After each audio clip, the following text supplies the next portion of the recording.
ভারতের রাজস্থানের এক ছেলেকে ক্রিকেটার বানাতেই হবে বাবা ভেবেছিলেন। আর তার জন্য মা নিজের সমস্ত গয়না বিক্রি করে দিয়েছিলেন। বাবা দিনের পর দিন না খেয়ে থেকেও ছেলের স্বপ্ন পূরণের পথে কোনো বাধা আসতে দেননি। আর সেই ছেলেই এবার বাবা মার কষ্টের দাম রাখলো। আইপিএলে নিলামের ছেলের দর উঠলো প্রায় 14 কোটি 20 লাখ টাকা। ছেলেটার নাম কার্তিক শর্মা, চেন্নাই সুপার কিংসের নতুন প্লেয়ার। শুনে অবাক হলেন নিশ্চয়ই। আসুন তাহলে আজকের এই ভিডিওর মাধ্যমে এই উঠতি নক্ষত্রের সঙ্গে আপনাদের পরিচয় করিয়ে দিই। রাজস্থানের ভারতপুর জেলার বাসিন্দা হলেন মনোজ শর্মা এবং তার স্ত্রী রাধা শর্মা। তাদের সন্তান কার্তিক। মনোজ শর্মা স্থায়ী কোনো উপার্জন ছিল না। সংসার চালানোর জন্য যখন যা কাজ পেতেন তাই করতেন তিনি। মাসের শেষে যা আয় করতেন তা দিয়ে কোনো রকমের সংসার চলত। তবে কার্তিক জন্মানোর পর থেকেই মনোজ শর্মার মনে একটা স্বপ্ন জাগে। নিজে কোনোদিন খেলাধুলার সুযোগ না পাওয়া মনোজ শর্মা স্বপ্ন দেখতে শুরু করেন বড় হয়ে তার ছেলেকে ক্রিকেটার বানাবেন। তবে স্বপ্ন দেখা আলাদা ব্যাপার, আর সেই স্বপ্নকে বাস্তবে পরিণত করা আলাদা ব্যাপার। তবুও হাল ছাড়েননি মনোজ। তিনি দিন রাত পরিশ্রম করতে শুরু করেন যাতে অর্থের অভাবে তার ছেলের ক্রিকেট ট্রেনিংয়ে কোনো বাধা না আসে। কিন্তু তাও প্রয়োজন মেটাতে পারেননি মনোজ শর্মা। প্রফেশনাল ক্রিকেটার খেলার জন্য প্রয়োজন অত্যাধুনিক ট্রেনিং এবং দামি কিটস। কিন্তু মনোজের কাছে এত টাকা ছিল না, আর তাই ইচ্ছে থাকলেও ছেলেকে ক্রিকেটার বানাতে পারেননি তিনি। শেষমেশ আর কোনো উপায় না পেয়ে নিজের গ্রামের বাড়ি ফিরেন তিনি। সেখানে মানুষের কিছু চাষের জমি ছিল। ছেলেকে আর্থিক ক্রিকেটার বানানোর জন্য মনোজ ওই পৈতৃক সম্পত্তি বিক্রি করে দেন। এরপর টাকার ঘাটতি মিটছিল না। শেষমেশ এগিয়ে এলেন মানুষের শ্রী রাধা শর্মা। তার বিয়ের সমস্ত গয়না বিক্রি করে দিলেন যাতে তাদের ছেলের ক্রিকেটার বানাতে পারে। এরপর শুরু হলো কার্তিকের লড়াই।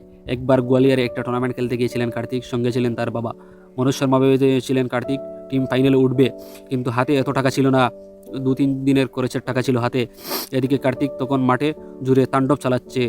তার দক্ষটি ব্যাটিংয়ের উপর ভর করে কার্তিকের টিম উঠে যায় ফাইনালে। এদিকে পকেটে 3-4 দিনের টাকা ছিল, তাই গোয়ালিয়ারি একটা ধর্মশালায় রাত কাটাতে হয়েছিল বাবা ছেলেকে। এমনকি রাতে খাবারের টাকাও ছিল না তাদের কাছে, তাই না খেয়ে সারা রাত ঘুমিয়ে পড়েন। দিন ফাইনাল খেলতে নামতে হয়েছিল কার্তিককে। ফাইনাল ম্যাচ জেতার পর প্রাইজ মানি টাকা পকেটে আসে। সেই টাকা দিয়ে বাবা এবং ছেলে বাড়ি ফিরেছিল। এই কষ্টের দিনগুলো মনোজ এবং কার্তিককেও ভুলেননি। তবে হাজার কষ্ট সহ্য করতে হলেও ছাড়েননি মনোজ। তিনি আসলে ছোটবেলাতেই কার্তিকের ক্রিকেটের প্রতি প্যাশন এবং মেধা দেখেছিলেন। ছোটবেলা থেকেই কার্তিকের ক্রিকেটের প্রতিভা পাড়ায় নজর কাটতে শুরু করে। কার্তিকের তখন 2.5 বছর বয়স। তখন থেকেই ক্রিকেট খেলতে শুরু করেন সে। ওই অপরিণত বয়সে কার্তিক শট মেরে বাড়ির দুটো কাচের ফ্রেম ভেঙেছিল। আর এই ঘটনা থেকেই মনোজ শর্মা ভেবেছিলেন ছেলেকে ক্রিকেটার বানাবেন একদিন। ক্রিকেট খেলতেন। ক্রিকেট খেলার নেশায় বেশি দূর পড়াশোনা করতে পারেননি মনোজ। কিন্তু একদিন খেলতে গিয়ে গুরুতর চোট পান তিনি। তারপর আর ক্রিকেট খেলা হয়ে ওঠেনি তার। একদিকে পড়াশোনায় বেশি দৌড় ছিল না বলে ভালো চাকরি করতে পারেননি।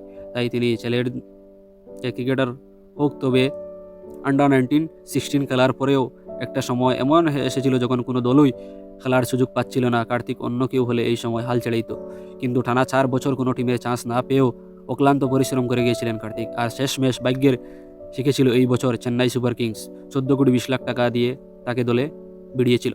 এইবার তালা মহেন্দ্র সিং ধোনির সঙ্গে খেলবেন 19 বছরের কার্তিক। 26 মৌসুমে আমরা মুখিয়ে থাকবো কার্তিক শর্মার পারফরমেন্স দেখার জন্য।